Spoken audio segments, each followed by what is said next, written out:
Dr. Fauci, we don't know whether the pandemic started in a lab in Wuhan or evolved naturally, but we should want to know. 3 million people have died from this pandemic, and that should cause us to explore all possibilities. Instead, government authorities, self-interested in continuing gain-of-function research, say there's nothing to see here. Gain-of-function research, as you know, is juicing up naturally occurring animal viruses to infect humans. To arrive at the truth, the U.S. government should admit that the Wuhan Virology Institute was experimenting to enhance the coronavirus's ability to infect humans. Juicing up superviruses is not new. Scientists in the U.S. have long known how to mutate animal viruses to infect humans. For years, Dr. Ralph Baric, a virologist in the U.S., has been collaborating with Dr. Shi Zhengli of the Wuhan Virology Institute, sharing his discoveries about how to create superviruses. This gain-of-function research has been funded by the NIH. The collaboration between the U.S. and the Wuhan Virology Institute continues. Doctors Baric and Shi worked together to insert bat virus spike protein into the backbone of the deadly SARS virus, and then use this man-made supervirus to infect human airway cells. Think about that for a moment. The SARS virus had a 15% mortality. We're fighting a pandemic that has about a 1% mortality. Can you imagine if a SARS virus that's been juiced up and had viral proteins added to it, to the spike protein, if that were released accidentally? Dr. Fauci, do you still support funding of the NIH funding of the lab in Wuhan?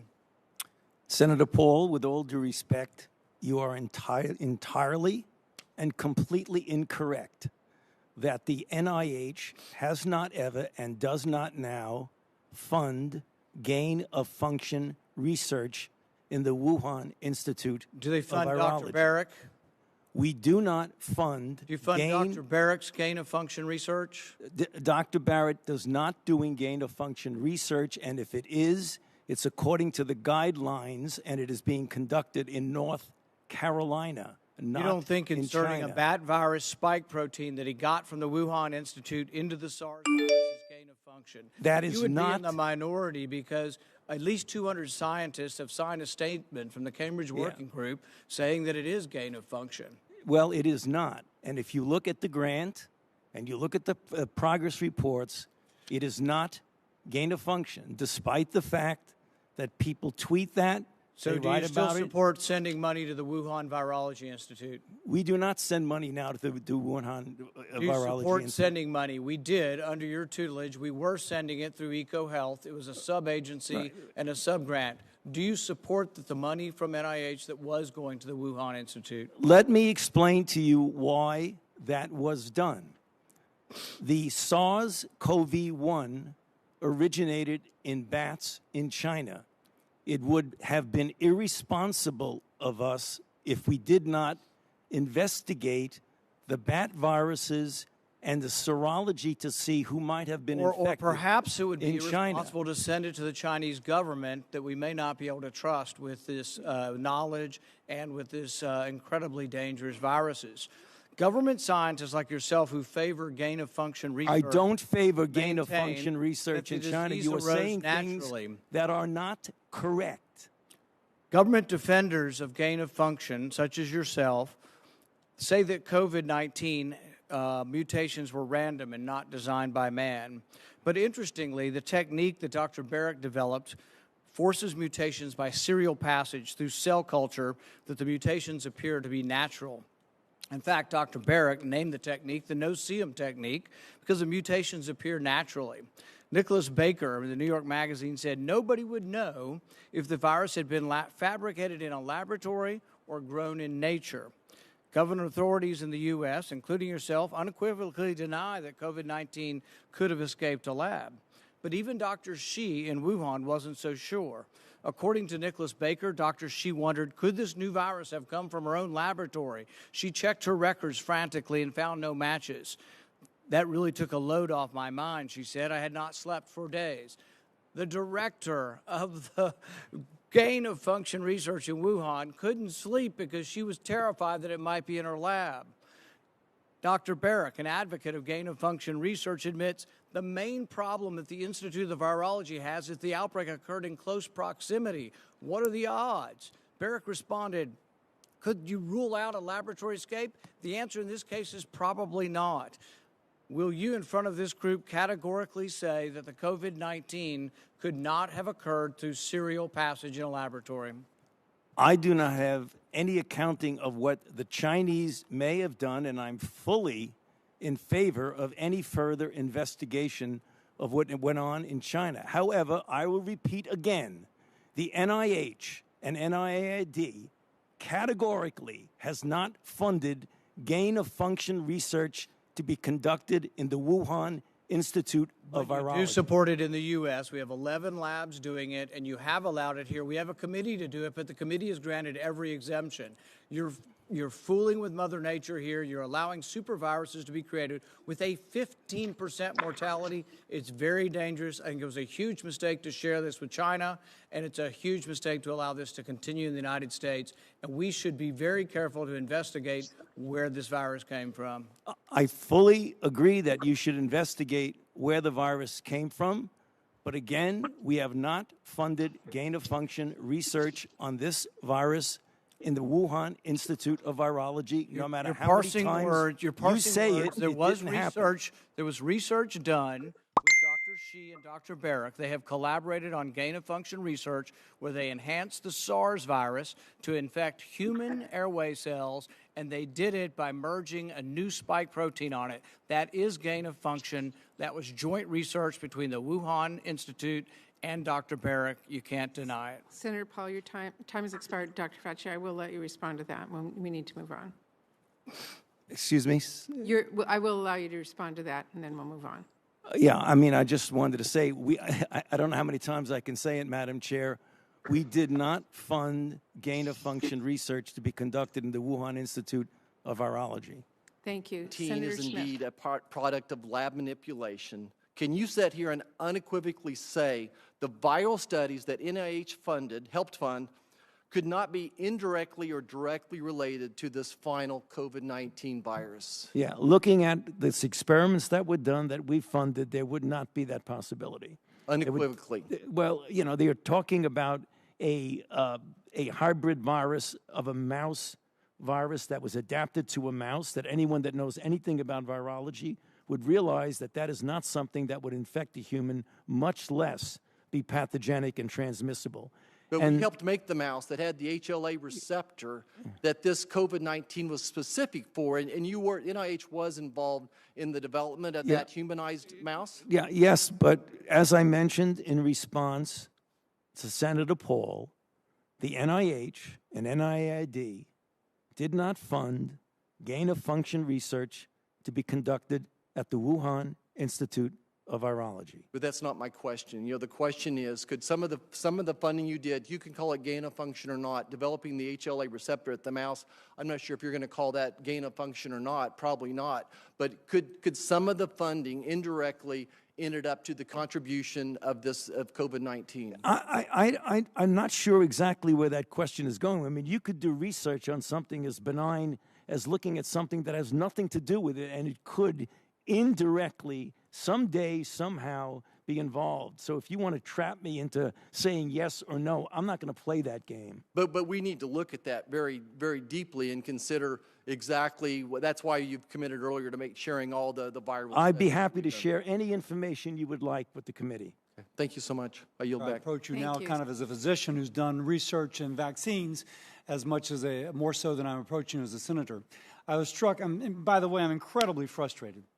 And the American people are frustrated because they hear you're following science, but then they just have a sense that the lag time between the implementation of that and recommendations is far too long. It's not just the American people, I'll put it this way, not just the people in my state. Here's a stat article. CDC's slow, cautious messaging seems out of step with the moment. Want to go back to the office? Don't wait on the CDC. That's from Wall Street Journal. And the liberals who can't quit lockdown from the Atlantic. So first, I was struck when Senator Burr suggested that previous immunization actually confers immunity. Do any of you agree with that?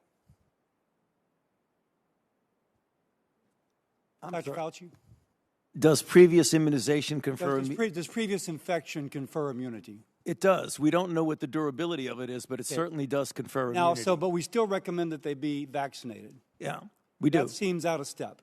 No, actually, Senator, a study has shown very clearly that if you vaccinate someone who has previously gotten infected and recovered, the level of neutralizing antibodies and T cells are extraordinarily high, not only against the wild-type virus, but also against the variants. I'm aware of that research. I've pulled some of that research that refers to that.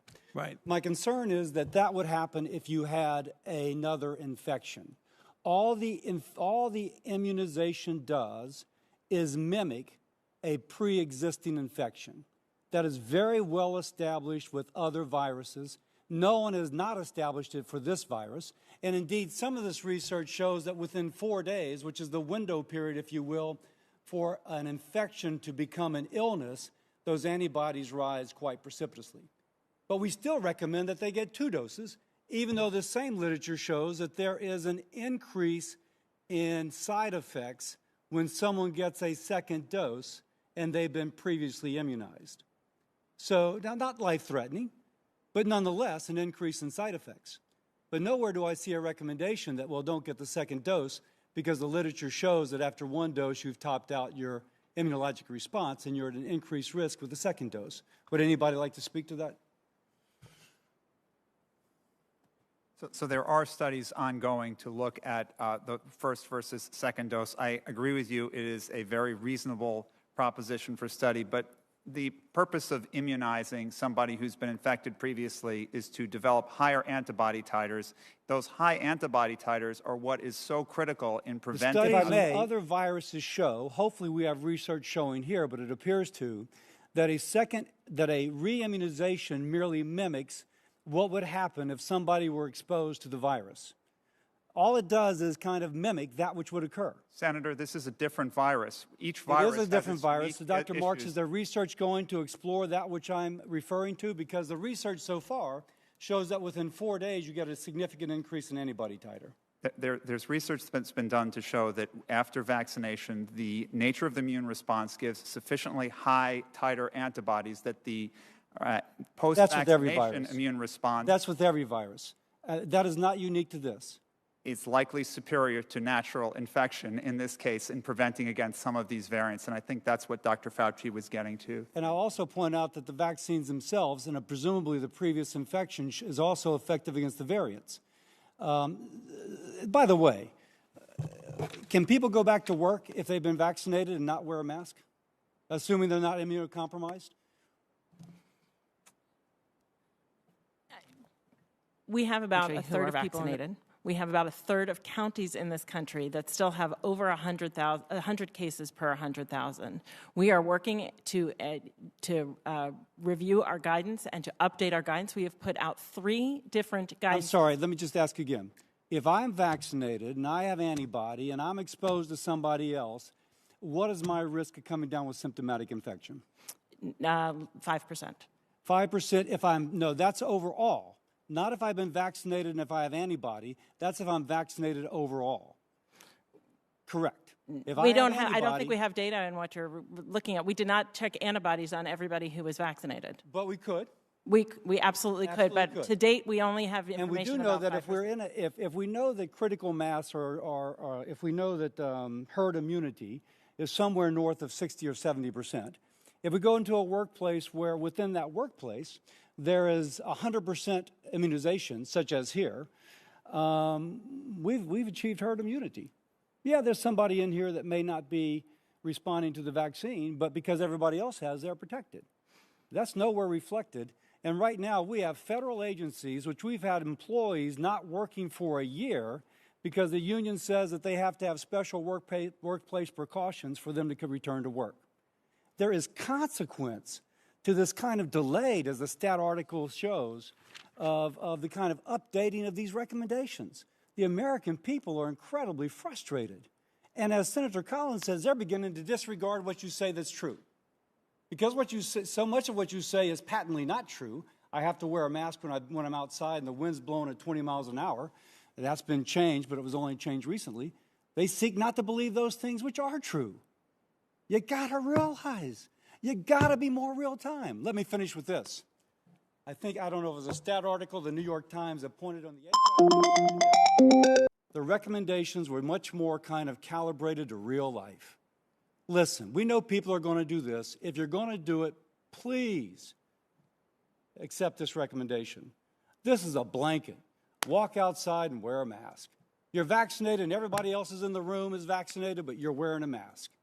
The American people have just lost patience with us. With you guys.